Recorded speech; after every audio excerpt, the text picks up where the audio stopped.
A couple weeks ago, we looked at this idea that you are on a journey. You are on this incredible journey called life. And on this journey, much like any journey that we go on, there are ups and there are downs and there are twists and there are turns.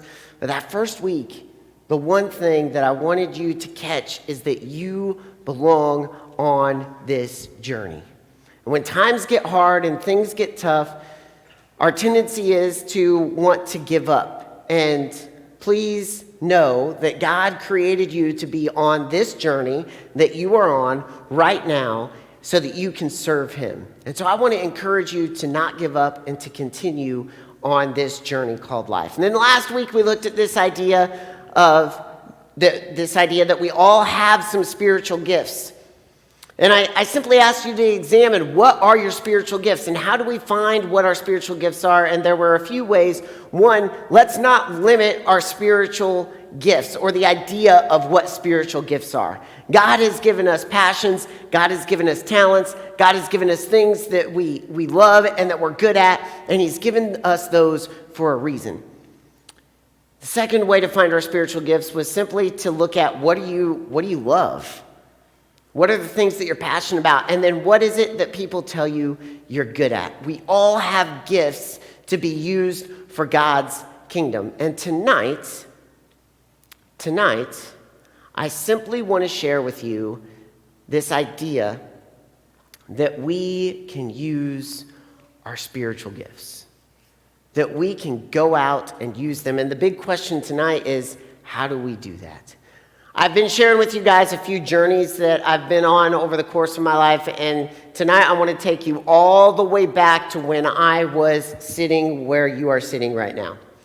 I was in middle school and I was in high school, and people started to come up to me and say things like, "Hey, CJ, you seem really good around other people. Have you ever thought about, as you think about a future career, choosing ministry?" Or, "Hey, CJ, you do a really good job talking to others. Have you ever considered ministry?" And I started hearing these ideas that you've got this and you've got that, and maybe you should consider going into ministry. And so when I sat where you are sitting now, I decided that I would try this thing called ministry. And I started this journey a long, long time ago.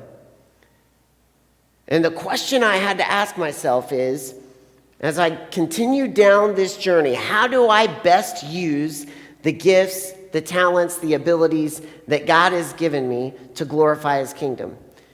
And hear me, whether you choose to go into ministry or whether you choose an entirely different career or whether you are a stay-at-home mom, whether you are married, whether you are single, no matter where your life lands you, God has given you some gifts to be used wherever you land. And he is preparing you now for that space. And so the question we have to ask is, how is it that we use our spiritual gifts? Check out what Paul says here. Paul says in the book of 1 Timothy chapter 4, "Do not neglect the gift you have, which was given to you by prophecy." Or prophecy, back then there were two meanings of prophecy. Prophecy was when someone spoke for God, and so someone could speak out and say, "Hey, beware, be aware." But prophecy could also be when someone just speaks into your life. And so when someone says, "Hey, you are really good at this," when this gift was given you by prophecy, when the council of elders laid their hands on you, practice these things, immerse yourself in them, so that all may see your progress. So how do we use our spiritual gifts?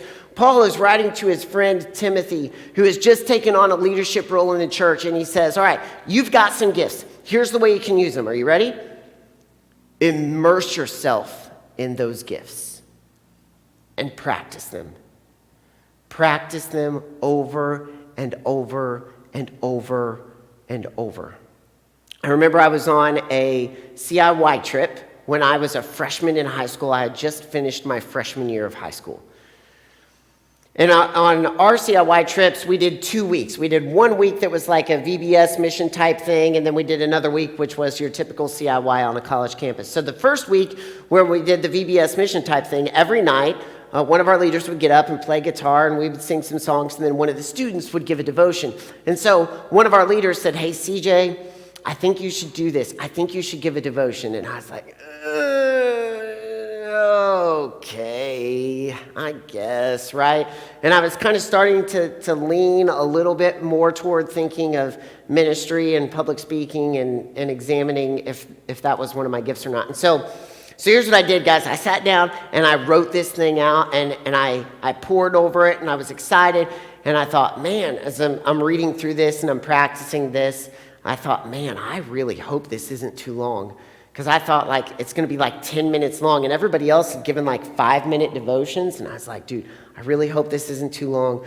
But here I go. I'm ready to go. And so the guitarist gets up and he plays a few songs. And then all eyes are on me. It's like 100 people on this trip.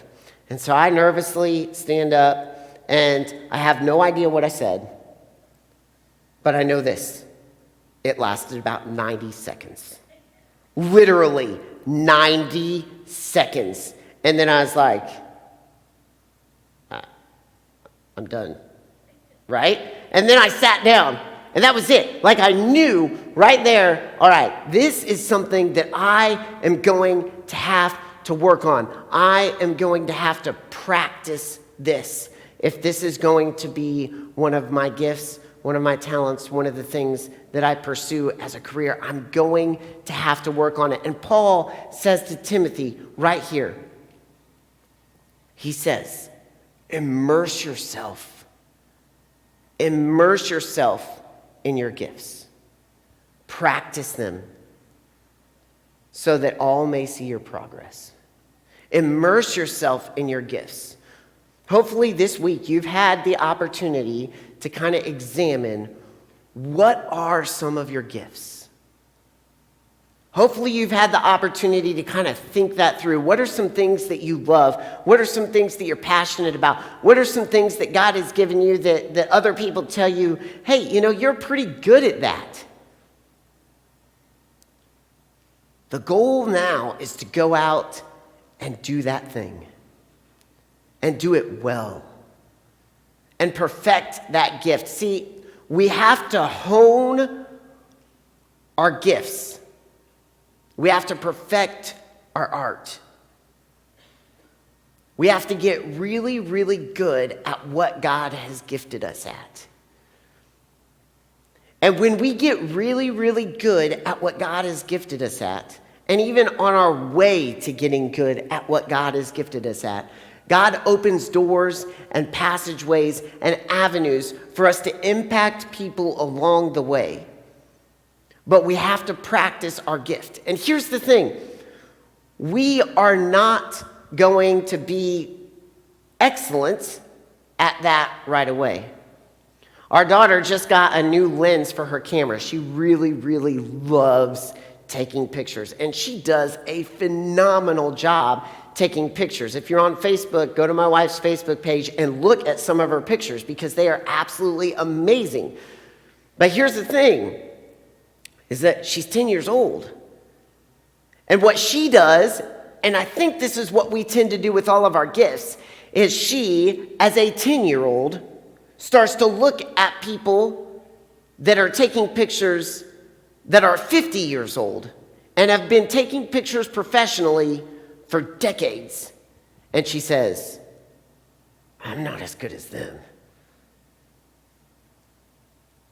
And we reassure her, you are great at this. You've got to practice this. You've got to practice and practice and practice, and you are gifted and you will get better. But guys, here's our tendency.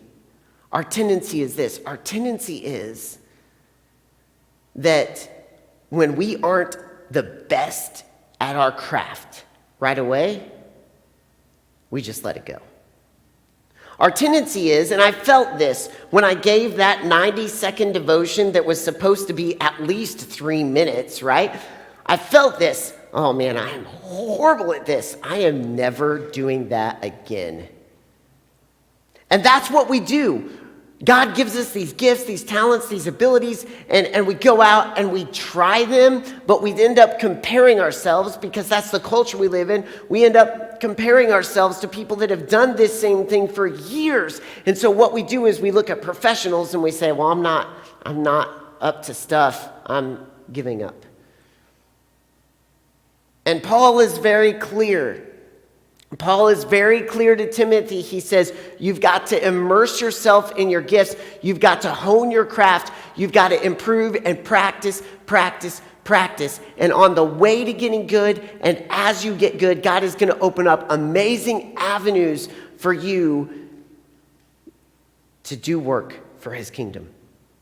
I remember I realized, man, I've got to practice this gift. I've got to get better at speaking and ministry related things. And so throughout my high school career, I would give devotions or lessons from time to time. And when I got to college, I decided that I would volunteer with a guy that was a youth minister around our college. And I started just immersing myself in ministry there and giving lessons there. And then I did a couple internships in college that really immersed me in ministry, that really helped me as I explored my ministry career. And here's what I know.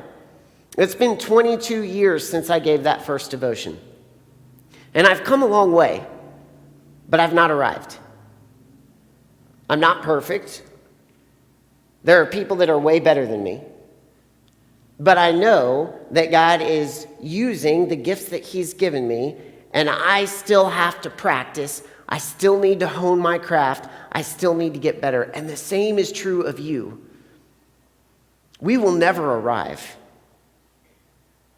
We will never be the ultimate pinnacle of our craft, because only God is the ultimate pinnacle of any craft. There is always room to get better. There is always room to improve. There is always room to practice. And so the best way we can use our spiritual gifts is to go do them. What is it that you're good at? Are you good at art? Put your art out there for people to see. Are you good at taking pictures? Take pictures and show people your pictures. Are you good at baking? Go bake and enjoy yourself while you do it. Are you good at sports? Practice your sports. Hone your craft. Are you good at music? Go and practice music and play in front of people as often as you can. And on your way to getting great, you are going to impact people for God's kingdom. And they are going to notice that there is something different about you, and you are using a gift that God has given you. And so we have to practice.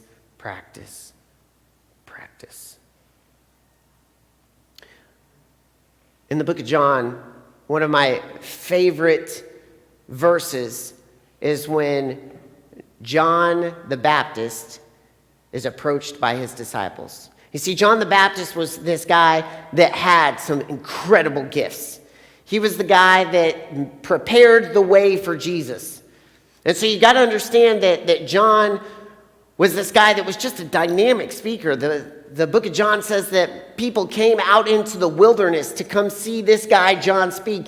And so he had this incredible speaking ability, this incredible gift that he could use for God's kingdom. And he was telling people Jesus is coming. And then Jesus comes on the scene, and Jesus starts preaching, and Jesus starts teaching.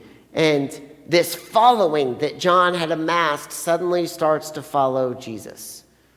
And I love the way John reacts when he talks about the use of his spiritual gifts in John chapter 3, verses 25 and 26, and then 30. Now a discussion arose between some of John's disciples and a Jew over purification, and they came to John and said, Rabbi, he who was with you across the Jordan, to whom you bore witness, look, he's baptizing, and all are going to him.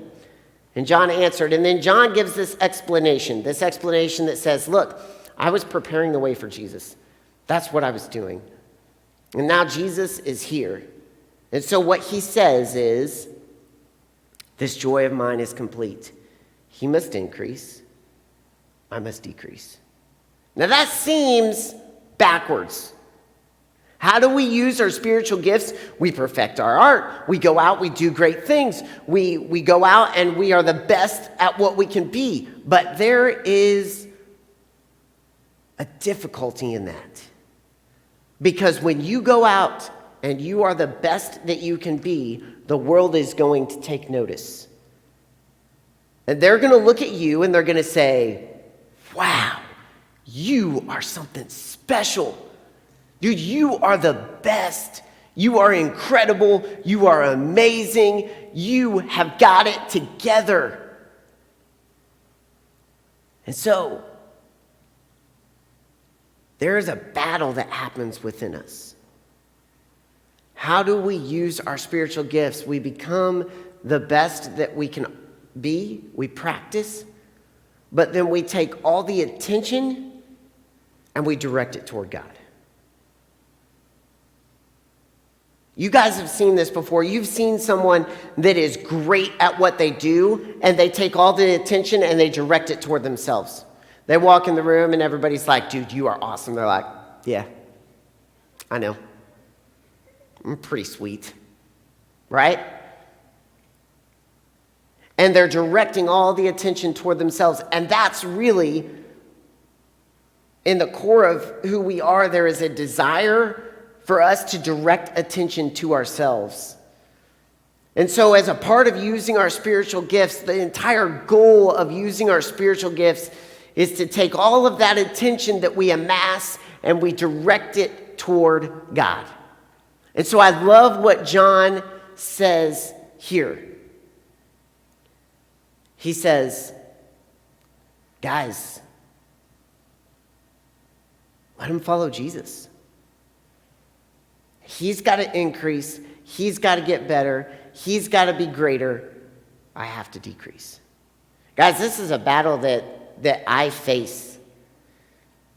You know, when I preach or when we have an awesome event, when things go really well, I'm like, dude, that was incredible, right?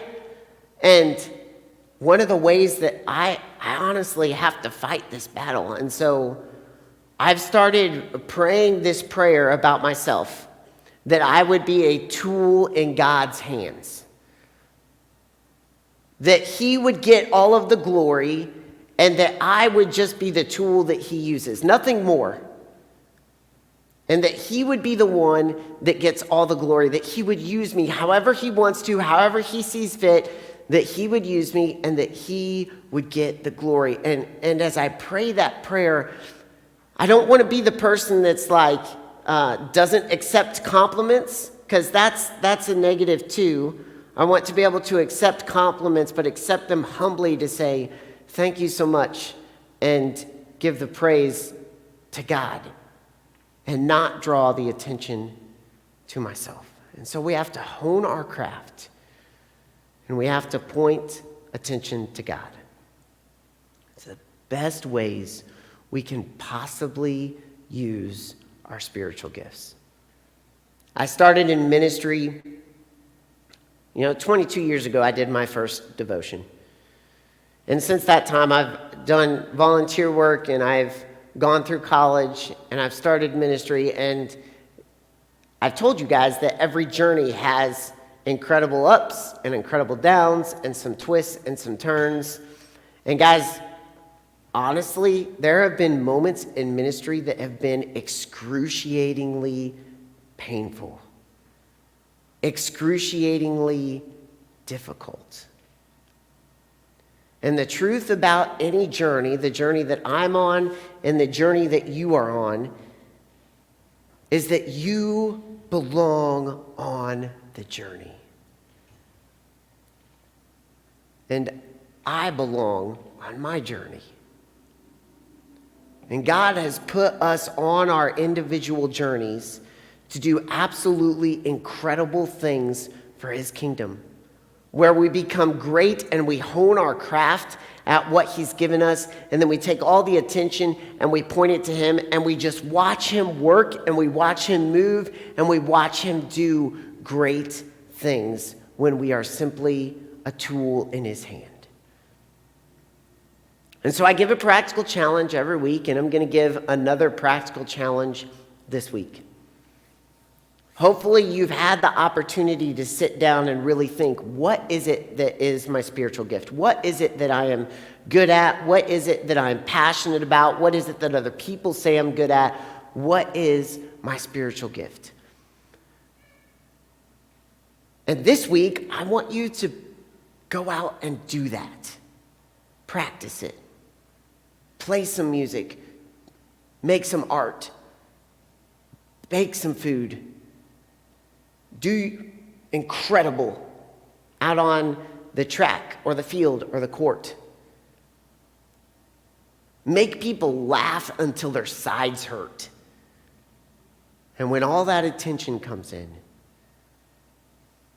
point it to God. Show people authentic love in the midst of doing what you do really, really well. Really, people see God in you, not when you say, I'm doing this for God. People see God in you when you use your gift to the best of your ability and you love people in the midst of that. That is when they see God through you. And so this week, go out and practice that. Now, I've had some incredible highs in ministry, and God has used my gifts in some incredible ways. And I have had some incredible lows and some excruciatingly painful moments on this journey. And any journey that you go on, any spiritual gift that you use, you are going to experience incredible highs and incredible lows. But here is the cool thing that I am realizing about being a tool in God's hand, is that yes, I'm just the tool that He is using. But guess what?